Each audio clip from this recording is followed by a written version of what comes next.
My name is Jason J. Rock Houston, and you're listening to Catacrism Magazine. We can be found on the web at www.catacrism.com. It's my pleasure to be speaking with Red Rain drummer Sammy Lee. Welcome to the show, Sammy. How you doing today? I'm doing great, thanks. Thanks for having me on. And I'd like to ask you right off the top, how long has the band been together? Could you give us a little history of how long it's been since the band first got together? Sure. So the singer and I, Bubba McMichael and myself, have been together quite a while. We've been together about 15 years. We were in another band. Okay. We formed Red Rain back around 2013, 2014. So that's when the band sort of originated, and we picked up Larry Moore, our bass player, and Stevie Shred along the way. So the four of us have been together for 6 years. Oh, wow. And so I understand you guys are based out of Richmond, Virginia. Is that where everybody's from? Yep, that's correct. We're in Richmond, Virginia. Oh, that's great. And let's talk a little bit about the band name, because it's a great sounding name, Red Rain. And I asked because I know that's one of the hardest things is to come up with a band name, and it's kind of simple, but it's a great sounding name, and it's nothing really like that out there. No, it's I wish I could give you an interesting story. It really isn't, but you're correct. You know, trying to find a good band name, one that sticks, one that people remember. We just couldn't do it. But if you listen to the self-titled EP, which is called Red Rain, we actually have a song called Red Rain. So there you go. Which was written first. The Red Rain was one of the first songs we ever wrote way back when. And after a while, I believe Larry had said, "Look, let's just use Red Rain," and he came up with this pretty cool drawing at first. Which we have now moved on from that, but it was a great drawing, so we just went with that, and it stuck. It kind of makes sense. I mean, just hearing how simple it was to come up with the name, the fact that it's a song, and I think the fact that, correct me if I'm wrong, but I'm imagining when you guys first get together, and that's your first song you kind of write together, that song itself's got to have a special place in your heart, but like this is the first thing we kind of created together. Yeah, it is. It's funny because each band member has a favorite song. Yeah. The Red Rain song is my favorite because it's just it's a hard driving song. So yeah, but it's amazing how things kind of work out. Yeah, and I gotta really thank your publicist for kind of hooking me up with you, because until he sent me the little press release on you guys, I really have never heard of the band. And my question, I'm like, again, thanks for hooking us up, but my thing there is, how the hell have I not heard about this band as great as they sound? And I'm basing it just off the song Not That Way, because to be honest, I haven't heard any of other tracks so far. So, but I will tell you, a great choice to go with, because just based on that one song, it's a killer track. And not only did it leave me with the impression that I just really love this tune, it's a fun kind of, takes me back to kind of 80s type of hard rock and metal, and just like a fun little tune, and we'll get talking into it, but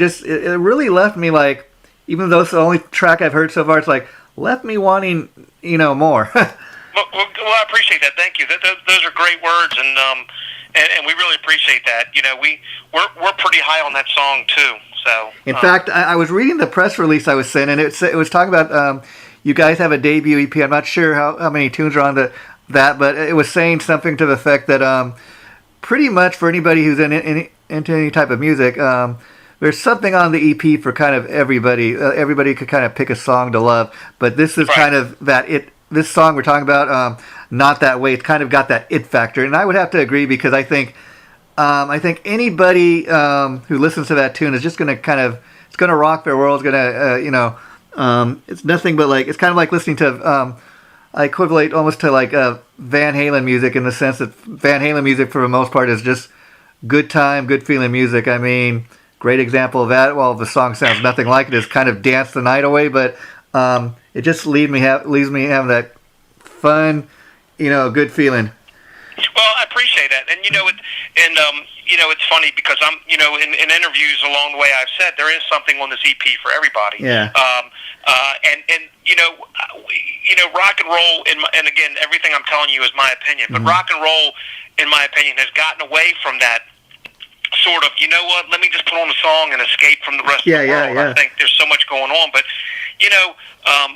Not That Way, the reason I said Not That Way has the it factor, it's because for a couple reasons. One is everywhere we've played live and everywhere, that we've talked to people, and that's the song. And, they want. Yeah, they want to hear it, and that's number one. And number two is when we played it for people in the industry and stuff. I mean, that's the song everybody gravitates to, and it's catchy and it's fun. Yeah, that's part of it.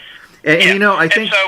Yeah, go ahead. I'm sorry. I was just gonna say the video really works for it because and I love the fact that you made a lyric video out of it because if you take the time to kind of watch the videos it's playing and watch the words on the screen, a couple phrases here in the song really stood out to me. I wrote it down.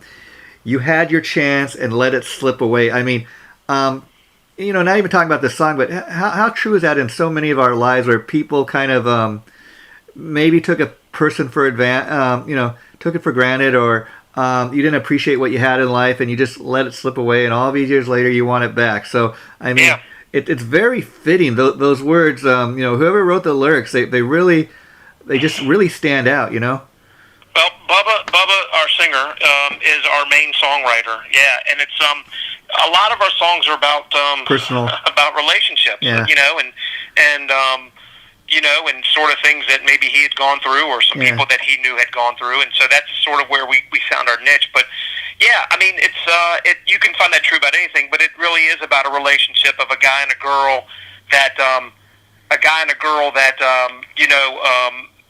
we're dating at a younger age, and one of the partners leaves because they felt like they can do better, and that the other partner was sort of stagnant. Yeah. And then so they go their separate ways, and the stagnant partner goes on and becomes sort of successful in whatever they do, and they run into each other again, and the person's like, you know what, I made a mistake, and too the late. other person's like, it's not that way. Yeah, so it's hard to explain it that way. Yeah, well, I was reading along, the press release saying something to that effect that it's about, like you said, these people that go their separate ways years later, they kind of, cross paths, and one realizes, I sure made a mistake, and another, I was writing down some more of the lyrics to the song that come across the screen in the video, and it says, I close the door, so turn and walk away. And it's like, again, you kind of blew it, it, but I'm not interested anymore. I've moved on. And how many people, we could be talking about a relationship, you could be talking about a job, that, you took the job for granted, and one day, you go to work and they fire you, and they said, I regret not kind of, taking the job serious, or whatever the case may be. So many of us have those situations where, this song or just these lyrics we're talking about could apply. Yeah, it can. It really can. But anybody who listens, don't let that deter you. It's a fun song. Oh, yeah, yeah. People, I don't want anybody thinking it's so negative that it's so dark. It's not really a dark song. If I put that out there, it's like a... No, I'm not saying you did. Yeah. I said it too, but it's just really, it really is. I just think, and I appreciate, when you said earlier, it kind of brings you back to 80s rock and like Van Halen. Obviously, I don't know if I'm a monster. My favorite band is David Lee Roth Van Halen era. So wow. I'm a huge fan. So, and so we all have our own influences, and we bring it into the songs. So for you to compare that is awesome and wonderful. But it's a good song to me. It's a rock song. Yeah. And it's not. You're not going to find it to be a heavy metal song. Oh no, not at all. We're not a heavy metal band. I call us a power rock band. Yeah, I would. If anything, I'd classify it's more like hard rock. Kind of got that commercial friendly. I even say maybe kind of have along the lines of like 80s era, like Bon Jovi. It's not really too poppy, but it's got that commercial radio feel to it. Well, some of the other songs on there are a little heavier. Yeah. If you listen to the song Red Rain's a little heavier. Toxic is a little heavier. Toxic and Chains are sort of really double bass type songs. There's some heavier stuff on it. And that's why I said there's something for everybody, because Red Rain is almost a mix of an 80s sort of born into like Alice in Chains type song. It's heavy. So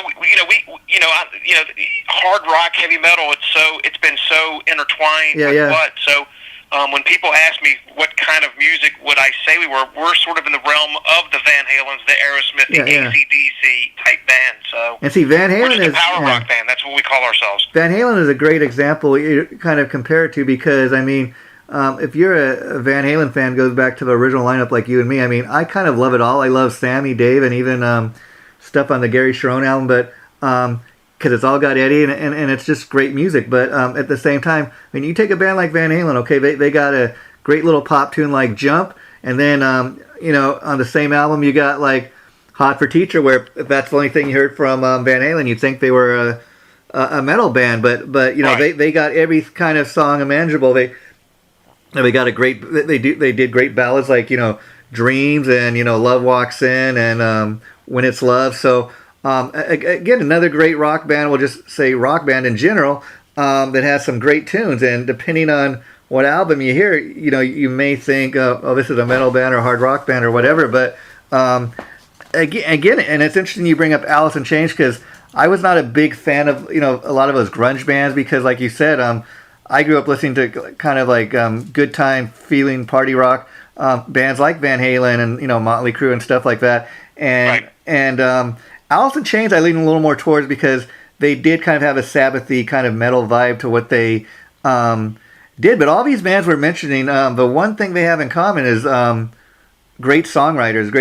And see, even the track we're talking about today, Not That Way, it's a great little fun tune. And whatever you want to categorize it as, it's kind of interesting that's the song with the it factor. That's the song that everybody, it's not because you or your record label chose that song, but like you tell me, fans come up to you guys and request that song. Your public has spoken, so to speak, and that's the song they're focused on, right now, right here, right now. Right.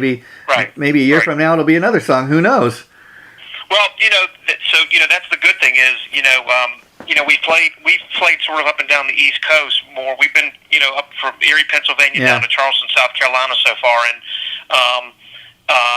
couple areas we've been, not the same theaters, but a couple areas we've been back and forth. So they, some people, who have been following us, do know the song, and so it's a great feeling, when somebody likes that. But we're going to forge on. We're in a whole new, writing mode. So yeah, but I really appreciate the compliments on the song. Thank you. So like now it said in the press release that this is kind of a new remix version. So I haven't heard the original version. Can't be that drastically different. But why decide? Oh, we need a remix instead of maybe releasing one of other songs as a single. Yeah, sure. So what it was is we recorded our first EP with David Ivory. Okay. Who helped was with did work with Hailstorm. Okay. And wow. David is awesome. We had such a great learning experience with David, and so knowledgeable about the industry in itself and the songwriting process. Yeah. And we went in with David with these songs. And he didn't change it much. We added some pieces, subtracted some pieces, added some parts and stuff. So it was great. And then the EP came out, and we'd been touring behind it. But what happened was, to fast forward where we are now, was we were trying to go a sort of different direction than just touring and putting albums out. We were gearing towards radio, and we brought on some other people to the team, and somebody had said, listen, I've got a guy who's another big producer. I played him your stuff. He liked it, and thinks he can really help. Would you talk to him? We said, yes. So we brought in a gentleman named Chuck Alkazian. Oh, wow. And Chuck was awesome from the get-go. We just hit it off from the beginning. And Chuck has worked with Soundgarden and a couple other big bands as well. And one thing that we had started to do was trying to figure out, obviously when the pandemic hit, sort of revamp ourselves. We were actually on tour right before everything shut down. We were back on tour with Tesla and played a show with Y&T. Oh, wow. Yeah, and that was last February, and then everything shut down. So, everything, everybody else knows, that everything went dark. And so it allowed us to rethink what we needed to do to move forward. And when this was brought to us, Chuck took the song, and we basically didn't change the song. He changed the sound a little bit. The sound is edgier, and it's a little fuller, and that's all we really did. Nothing else changed. So we decided to kick off the 2021 campaign. We do have new music, but this was the start. We were trying this again because this song, we have people asking us about the song all the time, so we thought this was a good move. Yeah, and it makes sense to kind of, before you get anything else new out there, to kind of pump out what's already out there as much as as much as you can. And I know, speaking of, you guys got like great people behind the scenes working with you. I mean, just a publicist, I can tell people listening to this, even if you've never heard of wRed Rainforest, they've got, let's just put it this way, they got the same publicist that's worked with, Tony Iommi, Tesla, and even Judas Priest, and UFO. Yeah. And so, you guys got some pretty heavy players behind the scenes, Yeah, we got lucky. We really got lucky. So. And did you hook up with the publicist through? I was just curious, through your relationship with the Tesla or Brian Wheat, because the reason I asked is I recently interviewed him about his book, and he's a super cool guy, and I've always been a huge Tesla fan. But again, that's great if that's the case, because that a legendary guy like that could kind of hook you up with somebody and help you guys. That's great. That I love when other musicians help each other. Well, I would like to say that's what happened, but that's not what happened. Well, good. Unfortunately. Good. So I will tell you what happened. I have a friend who has another radio program. Yeah. I don't know if I'm allowed to mention that or not. No, that's all right. That's all right. You can just. I have a really close friend who runs the Classic Metal Show. Okay. Neely and Chris Aiken. Oh, I know who you're talking about. Yeah. Go ahead and mention that. They're great guys, and I love what they do for the fact that I've been listening to those guys. I mean, for years, probably like everybody, and they were one of the first guys to ever kind of do the podcast thing before it was really big and popular. And so you got to have a lot of love and respect for what those guys do. Yeah. Oh, I'm sorry. Go ahead. I was just going to say, you got to have a lot of love and respect for those guys, because they were one of the first people doing that before it got really big. Yeah, they've been so good. They have really been good to me, and they've been great to the band. So to give you a quick story, Bub and I were in another band that had original music, and I met Neely through my girlfriend at the time, who's now my wife. But she had a friend who said, "Hey, I'm from this Cleveland area. You got to send it to this guy, Neely." And I sent it to him. And not to go into this whole long story, but he liked it. We spoke on the phone. Neely and I spoke on the phone for 15 years. Wow. Like once or twice a week, we became these really good friends, but we never met. But Neely, so Neely turned me. So it's a really long story, but Neely turned me on to Chip. Oh, good. And that's how that started. And Chip, and the first song Chip loved was Not That Way, but. And that's how we got with Chip. But Neely, and then right after we put the Red Rain EP out is when we went on our first tour with Tesla. We've been on and off tour with Tesla for about 3 years, but our first tour was with Tesla back in 2017. And I finally met Neely. He came to a show, so we've it's been great. But that's how we got started with Chip, was through. Oh wow, how cool is that? And again, just from kind of the hand of faith, kind of hooking up with Neely that way, and that must have kind of been like a great feeling that you've been talking to this guy, communicating for like 15 years, and I have a lot of relationships like through what I do where I've never ever met the person. I talk to them over the phone, and it's like that must have been cool to finally have that moment where you're face to face and you actually have that contact. Oh, it was great. It was and you meet him, and it's like, I've known this guy for, and literally I've known the guy for, it took 17 years to meet him, but you finally did, yeah. They were very instrumental in getting us to Chip, and then from that point on, Chip took over and has been instrumental in getting us to the other big players we played with. So I love hearing stories like that, and I got to say too that you mentioned from a while back about how you guys were on tour and everything just as COVID hit. So how is that really? I mean, you haven't been able to really tour. I imagine the last year, but where you guys are from in Richmond, are things starting to open up again, or you seeing where like clubs and that are starting to allow bands to come in and play again? What's it like where you guys are? So yes, they are. They have, and they started a couple months ago, but obviously it's restricted, and only so many people go in.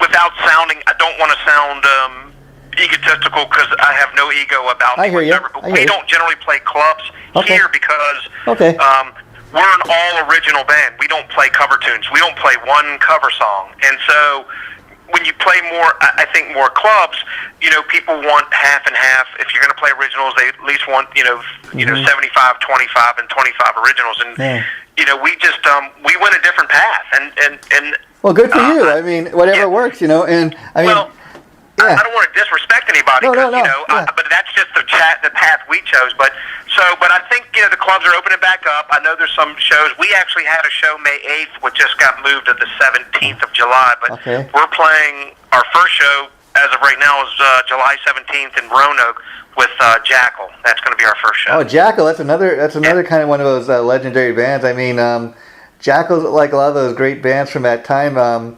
You know, people often sadly refer to them like as a one-hit wonder because, you know, a Lumberjack song, that's the one song everybody knows. But man, they just a few years ago they put out this greatest hits collection, and man, I tell you, listen to the whole thing, and you'd be amazed. There's more to their catalog music than just that one, you know, that so-called one hit. You know, but I love Jackal because they're one of those bands. They're still out there plowing all these years later, and you gotta love them for that. You know. Oh yeah, and we played a show with them once, I think 2 years ago, and they're a fun band to watch. I'll tell you, it's not they're just not up there singing. There's a lot of action going on. So, I seen them live before. Great live band. It'll be a fun show. Yeah, great live band. And I see. Correct me if I'm wrong. You guys have a show coming up too with Quiet Riot. Is that correct? That's correct. But that's in November. So that's a little ways away. Virginia. So. Yeah, and. So what's the next move? Because obviously you guys play locally where you guys are from, but as far as like getting more on a regular type of tour, is it just kind of waiting to see what places are opening and which places aren't? Well, so you know, when the pandemic hit, there's really no positive out of it because, but for us, we sort of found that, you know, that rose in the desert where, you know, we haven't really had a chance to write. You know, we've been sort of on and off touring for like 3 to 4 years on the same material, and then we have some other material that we play live. I guess I forgot to mention, but before the Red Rain EP, we actually put a self-titled CD out called Chasing Shadows. But you can't find anywhere. We listed it. We unlisted it, and it's and so some of those songs are still played live on the Red Rain EP, are the ones we reworked. But so we do have a couple of songs that we really like. So we play that live, and we've added some new songs. But the one good thing is the only good thing of the pandemic is we've been able to slow down. We've written.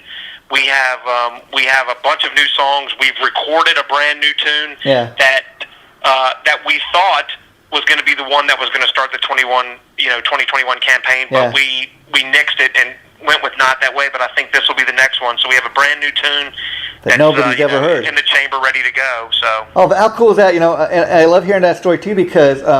So the next thing I was going to ask you, which I've talked to a lot of guys, and they're all the bands out there have one of two philosophies. There's some bands where, I mean, they were supposed to release new album, whatever, like a year ago. For example, the Dead Daisies, they held off on releasing their album for a whole year. It was supposed to be released January. They just released it this most recent January that just passed, and great album and everything. And then there are other bands who are we can't tour obviously, so we're not going to put anything new out until this whole thing is over. But you know, as you can see, who knows when that's going to be. And then I love what, you know, people are doing, like what your band's doing is, you know what, well, if we can't get out of their tour, we're gonna write some new stuff. We're gonna go into the studio and record. We're gonna take advantage of this downtime.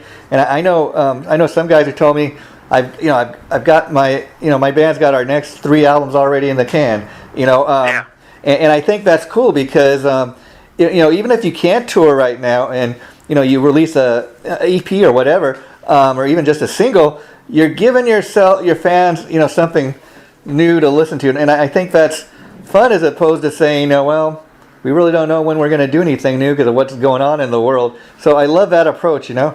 Well, you don't want to. You sort of don't want to you don't want to always put your best foot forward in the beginning. Yeah. So we came up with this idea again to recampaign the Not That Way, because listen, if you put out a song and 20,000 people listen to it, I mean that's a drop in the bucket. When you're talking about the world, you know what I mean. If you're putting on the internet, the world's going to listen to it or find it somehow. Well, 20,000 is a drop in the bucket, and so after much sort of after many discussions, we were like, look, we still don't think enough people have heard Not That Way. Yeah. So, and I think people give up too soon on a song that they really believe in. Yeah. And we're not giving it up. So we, that's why, again, we re-campaigned it, and then we can, once that happens, we can move forward, and that's the plan. Well, great. Now, let me ask you, so since the band has been together, this one song in particular has already got a huge response. You want a little huger, and that's good and everything, but what do you get mostly played like on the internet, for example, on internet radio stations, on different sites, on YouTube? People find out about you guys through YouTube, or like, how has like old style radio been responding to the band? Do you what's it like to be driving down? Have you ever heard your song being played on the radio? Well, we're not on terrestrial radio, and we're not on Sirius radio. Okay. So we're looking for any outlet of anybody who wants to play it, whether it's a podcast or it's a radio, just a hard rock or rock and roll radio show. Whoever will play the song, we're willing to let them play it. And, but the main the main reason why we're being found is because when the song is released, we're hitting those cities, and so we believe playing live and meeting people and getting people interested in the band is really what draws people to the band. Yeah, and who's going to promote the band better than the guys in the band? And it's kind of interesting talking about the power of the internet, because I mean, it's years ago, like, everybody's trying not just to get their song played on the radio, but try and get your video played on, MTV was a thing back in the day, and bands like yours come along, and some got lucky and they got that chance, and then some, even though they had that great song, nobody just took notice of it. And so the one thing I love about the internet, it gives a band like you guys a little bit of a chance, because if you really know how to kind of promote your stuff, you can do it, and people, it's amazing how many people will find out about your band just on Facebook, or just because they saw your video on YouTube, and they'll tell their other friends, or they'll post it on their site. I mean, my next question in regards to the power of the internet is, I bet you've seen things like hearing from people, discovering your music like in other parts of the world, other countries, which the band hasn't even stepped in. That's got to be a pretty unique feeling. Like, wow, they're listening to my song, across the ocean. It is. That is a great feeling, and we're getting some messages, on some of our accounts from people in France and in Greece. Yeah, I mean, it's so cool. It's an unbelievable feeling, because when you get up there and I don't care who you are. First of all, I don't care if you play cover tune or you play original tune. When you learn an instrument and you get up in front of people, that's a hard thing to do, because whether you could be the greatest musician in the world, or you could be just a subpar musician, but you're putting your heart and your soul out there, and people are judging you for that. They don't know you. So much respect to everybody and anybody who plays an instrument, but what makes it harder now on top of that is you're playing music that nobody knows. You're not playing Van Halen cover tunes or Aerosmith cover tunes. You're playing your stuff, and when one person, it only takes one person to like it, that keeps you going. And we've been fortunate enough that people like what we've been doing, so we're going to continue. But that's great. And that's the feeling. And let me ask you, like, now you have a drummer and you're giving an interview. That's not a typical thing, but are you kind of chosen as a band spokesperson? The reason I ask is, first of all, you've given a great interview. You're easy to talk to, but typically, like in most bands, as they'll have one or two guys that, okay, you guys, we worry about what the other guys might say. So, the singer and the guitar player, they do most of the interviews. I think that's pretty cool. Well, so the great thing about this band is we all have our role in the band. That's the great thing. And so the way it really started was, like I said, Bubba and I started the band, but I do all the business work for the band, because I own, outside of the music, I own a couple businesses. So I'm the one. It was sort of landed on me that got the relationship, obviously, with Neely, and then with Chip, and so on and so on. So just worked out that way. That's great. So when it comes to that, it was just more natural that since I did all the business stuff, that I did the interviews. We have an open policy. If there's somebody who really wants to interview one of the other members, they're more than welcome to. But generally, generally I'll take them. But I appreciate you saying it's easy to talk to, because some of these things get hard. You don't really have the right exact answer. Well, see, it's funny because you sound like a guy that's been doing it for a while. You sound like a natural, as they would say. And on that note, I'd like to ask, in every band, I feel like every member brings something to the table. They bring kind of their own unique set of influences into the band. So as far as influences, like, who are the band? Well, we mentioned Van Halen, but who are some other bands and maybe drummers that really influenced you to do what you're doing?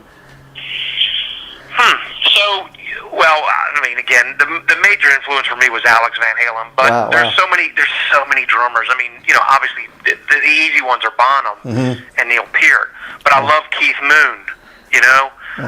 Keith Moon was just such a great drummer. Or Tommy Lee's a drummer that I love listening to. But so many. I mean, it goes back to the Buddy Rich, the jazz. Buddy Rich is really.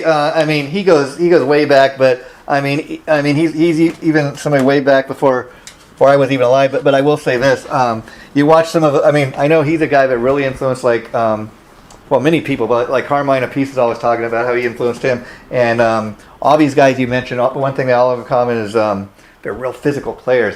And Buddy Rich, we're going back to the days of when they had, if you saw any kind of video performance of him, it was like black and white. But he was kind of like Carmine Appice, like I said, in the sense that I interviewed Carmine once, and he's telling me my whole approach to the drum is the drummer is usually like the guy in the back of the stage.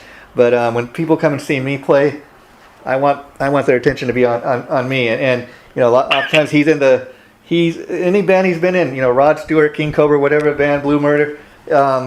It always centers around him. It's just it's amazing, his approach to the drums. And Keith Moon is another interesting cat, because he's definitely legendary drummer from the Who, but I dare say he's much more of a drummer. He's dare I say an entertainer, because besides his moves, he had every. I think you have to be. Listen, that's the one great thing about we again with this band is I'll be honest with you. I think it's flattering if people come up to me and say, "Hey, man, that's great drumming," or "Hey, I was watching all the time. That's great." But I'm more interested in that they like the band. You know what I mean? They like the songs and everything else. And so and again, that's what makes this band so great is the one thing about so the process is we write songs that we like, we play songs we like that we think sound good. And because I think if you try to write a song that you think people will like, I think you've already failed, because nobody knows what people like. Music's so subjective, and so you got to get into a place where you got to love the songs that you have, and then when you get on stage, you got to sell it, and and that's what I love about these guys and that I play with, is that we're all on the same page. We make sure that what we do is to try to be as professional as we can. We don't get messed up before the shows. After the shows, everybody has a couple of drinks or whatever, but we don't do it before the show, and everybody's focused, and that's key. Yeah, and it's interesting too. All those drummers you mentioned that influenced you, hugely influential on many players. I can't tell you how many times have you heard somebody say they were influenced by John Bonham, and he's interesting too to talk about, because just last year marked the 40th anniversary of his death. I know. Can you imagine? 40 years since he's been gone, and he's still influencing people all these years later with his music. And if you, in fact, think about Bonham especially, because he was such a powerful drummer.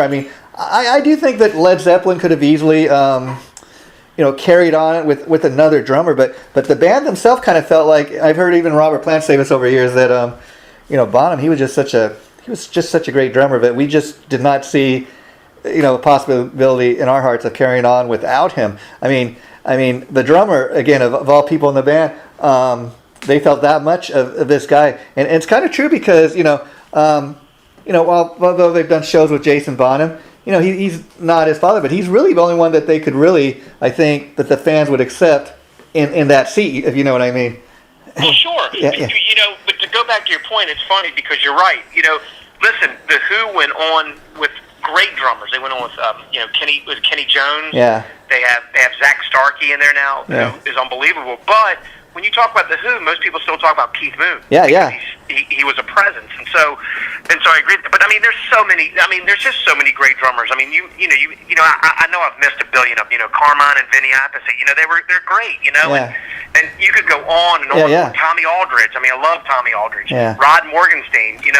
And on and on and on. Oh yeah, I mean, you mentioned all the top ones. Was Alex Van Halen. Oh, and talking about Alex for a minute. I mean, there's no denying his influence. He's often kind of, I say, sadly, was forgotten Van Halen because Eddie got so much of his spotlight was on Eddie. But see, the thing with I think a lot of people fail to realize with Eddie's recent passing is, let's be honest, they're not going to have Van Halen without Eddie. I mean, you had all those rumors for a while that Whoopi was going to replace his dad, and even Whoopi's like, no, look, there's no Van Halen without Eddie Van Halen. And could you imagine being Alex Van Halen, not only being the older brother that surprised your kid brother who's practically your best friends with all your life. You played with no other guitar player all your life. I mean, just think what that must be like for him to know. First of all, he's never going to probably hit the stage again, and he can't even imagine probably playing with another guitar player than his kid brother. Yeah, I think that's. I think Van Halen. Obviously, I agree with you. You can't have a Van Halen without Eddie Van Halen. Yeah. I mean, that's really the focal point of the band, obviously.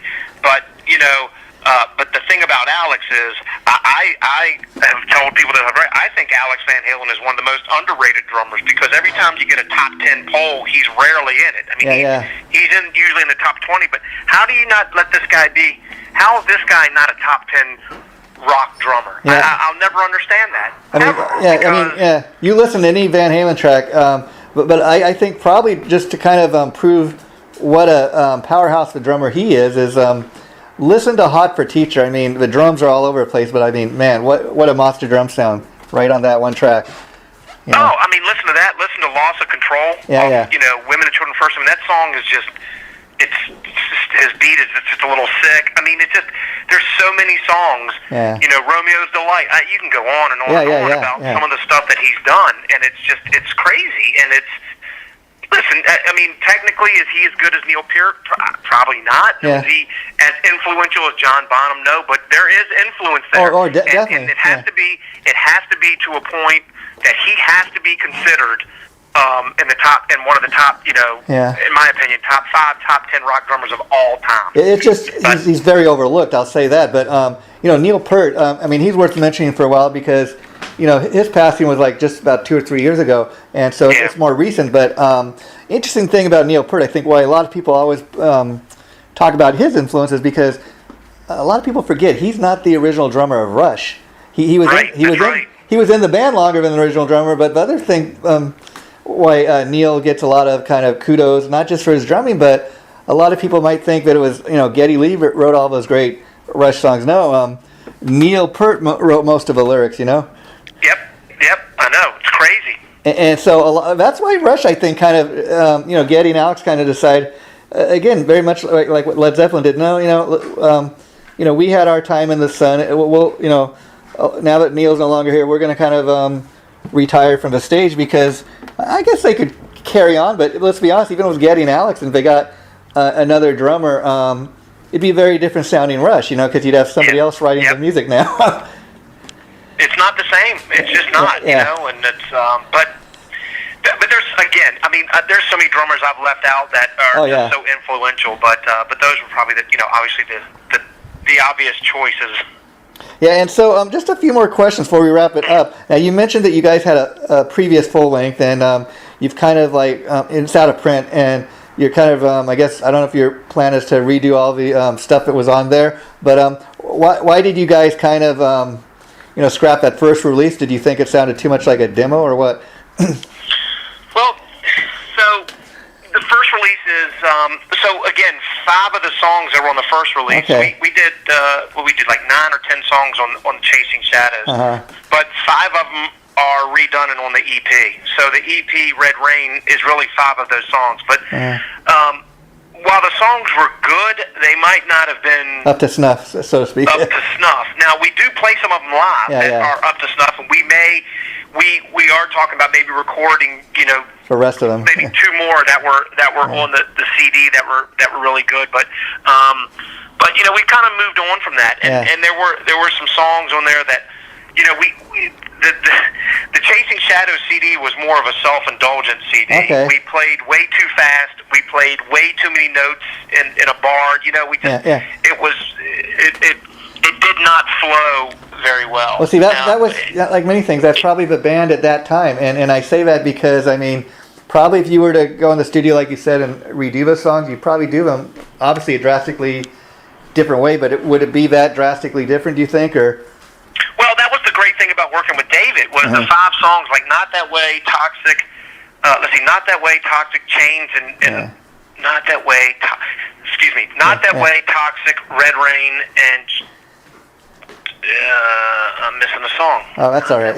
That's all right. Yeah. No, wait, that's right. Not That Way, Toxic, Chains, and Red Rain. Those 4 songs were the main body of the song wasn't changed really at all. And that was the great thing about David was he added a couple pieces that made the song flow a little bit better. We slowed them down a little bit, and that's what the changes were. So really, those songs didn't change too much from the original. Okay. What Is Love For is more of a power ballad that we do, and cool. on the original CD it was called Crystal Ball. So we did change that one a little bit more, but that was really.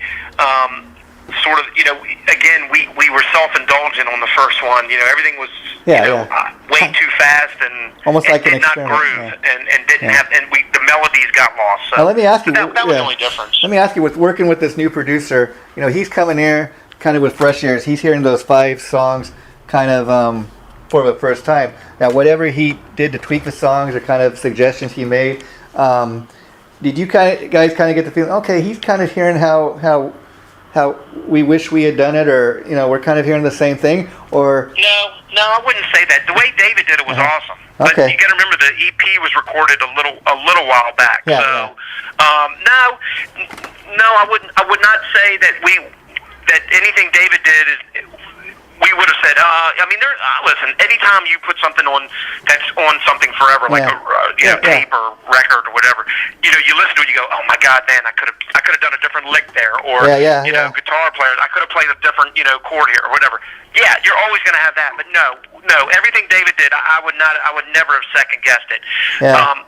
And then again, within a time of a year, music changes, the sounds change. So really, the only reason why we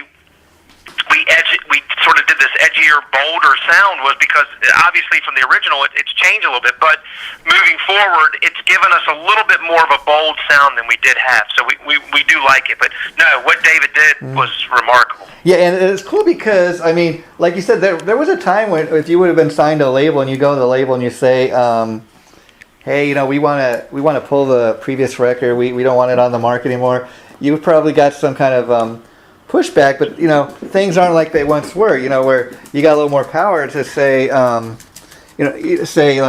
we want to take that off, and so you can do it, and that's cool. But then you got the probably small portion of people that have been with you guys, a real diehard fan since day one, and like you said, even though you may not have dug those tunes, it's cool that you're putting out the new versions because those that small group of people that have been with you guys maybe since the very beginning. They're saying, you know what? We still digging on those tunes. So thanks for playing them. At least when you're in concert. Right. Well, it is. We actually when we had Chasing Shadows on like all the downloadable sites. We took it down. Beginning of the year, and we actually had a couple emails like, hey, there was one song that I really loved, and I'm like, I'll be happy to, if anybody wants it, I'll send it to them, but we just couldn't keep it up there because it's again, as you move forward, you have to move forward, and that was one of the things moving forward was having to take a step back and dump that for everybody to listen to. And let me ask on that note, have you been seeing where maybe since you released the newer versions, people are downloading them more, and you're getting a great response that way? Well, I do know that we are getting. Well, first of all, we're getting great responses on it. Yes. As far as the downloading, I don't know yet because we just released it a couple weeks ago.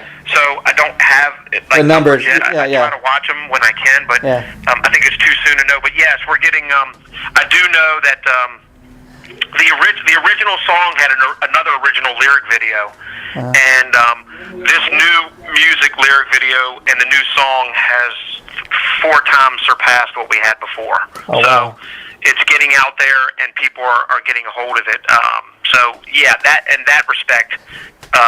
So far, we know we've made the right move. Wow, and as far as people wanting to get a copy of the EP, I mean, right now, can they just get it digitally? Can you get a physical copy as well? What's that process like? So right now, the EP's on. It's on all the digital downloads. We do have physical copies. We are just finishing redoing our website, so the store had been taken down. Oh, okay. We are working to get it back up, but usually you can buy it through that. So we are desperately working to get the store back up. But and at every show we play, we have them there. If anybody wants a physical, copy of the CD or the EP, but you can go to the Apple. Apple has Apple, and I know Google and Spotify. They all have everything. They even have everything has the new remix version of Not That Way, and they have the original version as well. Well, how cool is that? I could talk to you all day, Sam. But before I let you go, one final question. I'm thinking about maybe another interview down the line. I also do this interview series called On the Record, where we talk to musicians, obviously, about some of their favorite bands, like we've been doing today, and maybe find an album of theirs that really kind of influenced. Do you have any of those albums kind of in mind that you'd like to talk about down the line? You talking about an album that influenced? Well, like for example, like I'm a Kiss fan. You might say, I really love Kiss's Destroyer album. Let's talk about, get down to the nitty gritty. Let's talk about the tunes, why they mean so much to you, or who's your favorite member of a band and stuff like that. Well, I'll tell you, again, it's funny. I listen to a lot of music, but it was always Van Halen. Van Halen was the forefront of everything that I've done and do today. Makes sense. It would be Van Halen 1. Van Halen 1. That's it's funny. That's there's so many great albums to pick, but that's the one. Amazingly, but like a lot of bands, I was going to say earlier in the interview, a lot of bands, their best stuff is a debut album, and I think a lot. I mean, you go Kiss, the debut album. You go to Boston, you go to Van Halen, Motley Crue. A lot of these bands I'm mentioning, their first album really turns out to be the most influential, and for a lot of reasons. I mean, a lot of these bands I mentioned, that's when, if you listen to those debut albums, the band was really hungry. They were trying to make it. They were in their rawest form. And the final thing I'm going to say on Van Halen 1 is what's really impressive is, and when you talk about Van Halen, probably one of the tunes gets talked about the most is You Really Got Me off that first album. And what's amazing, why I bring that track up, is a lot of people listening to this might think, oh yeah, You Really Got Me, that's a Van Halen tune. No, it was originally done by the Kinks, but Van Halen, what they did with that track, they really owned it. They made it their own. They made it their own, which is great. But I'll tell you, and I'll leave you with this too, if you want to talk about this too, but when you talk about Van Halen, if you're talking about the DLR era, I mean, everybody's going to tell you the greatest album they did is one. So I take that off the plate. So instead of the 7 albums, because they're different kind of truth, which I love each and every one of them, but my favorite album outside of Van Halen 1 is Women and Children First. That album is so underrated by so many people, and it's got some of the greatest Van Halen songs on there ever. Well, I'll tell you what, Sammy, I'll hit you up maybe in a couple of months, and we can do, what we can do next time is we can even make it a 2-part interview. Like, if you want to talk about both those albums, we'll dedicate like an hour for each album, because I think that's really the fair way to do it. Whatever you want to do, I'm around. I'd love to. I always love talking Van Halen. I mean, it's really part of my life. But we'll talk about that another time. But I can't thank you enough for letting me talk about Red Rain, which is my band. So I really appreciate it. Even Women, even Women, Children First, I think really deserves some love, because I mean that's like one of my all-time favorite albums, and a lot of people forget about that. I don't know why. It's one of the best David Lee Roth albums, and A Different Kind of Truth, I think. Interesting album, because, and we talked about that another day too, but interesting album because it was the very final album of David Lee Roth where, he came back to the band. But I think the reason that that album wasn't, a big selling album was because, as great as it was, they were really just I was kind of disappointed the band gets back together, and basically what they did is they went and, they revisited some old demos, and, they put that out as an album. But it was cool if that's the last thing we ever get from Van Halen. It is what it is, Yeah. I thought it was a great album. I mean, because I have all the bootlegs, and so a lot of those songs were on there. But, still, I mean, they were bootlegs. I mean, you heard those songs, somebody had taken a tape recorder in the club, but now they kind of went in and redid them. The only thing that I had sort of wished, and I get it, I mean, again, and this goes to sort of ties, and this is going to sound funny, Van Halen to Red Rain, but it ties into what you talked about, us sort of, the sound of Not That Way is, I wish Eddie had that signature sound on A Different Kind of Truth. I think it might have been a little different, with, his sound wasn't the same as the first 5 or 6 Roth albums. It was a little, different, a little grittier, and that's okay, because the times have changed. But anyway, but I love the album, okay, well, Sammy, I won't keep you any longer. But on that one, the Van Halen train. Well, it's a good train to be on. I mean, 40 years later, we're still listening to and talking about Van Halen, so they really made their mark. I mean, the band, the whole band, and so I love talking about Van Halen too anytime. So we'll do that again down the line. So keep in touch, my friend. And thank you. The interview itself we did today be going up in early May. I'll let. Do you have a Facebook page? Maybe I can hit you up and just kind of let you know when it's. Yeah. So you can go to 2 Facebook pages. You can go to the Red Rain site, which is REDREIGN band, and then you can go to mine, which is Sammy Lee Bendheim.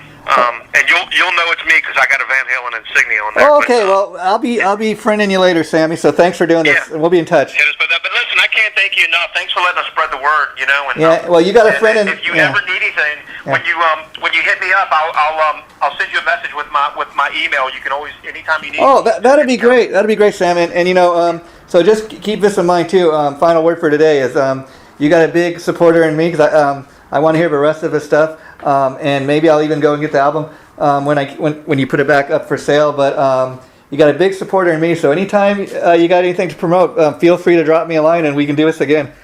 I will. Okay, take care, buddy. Bye-bye. And I can't thank you enough. It was great talking to you. You too. Take care. All right, take care.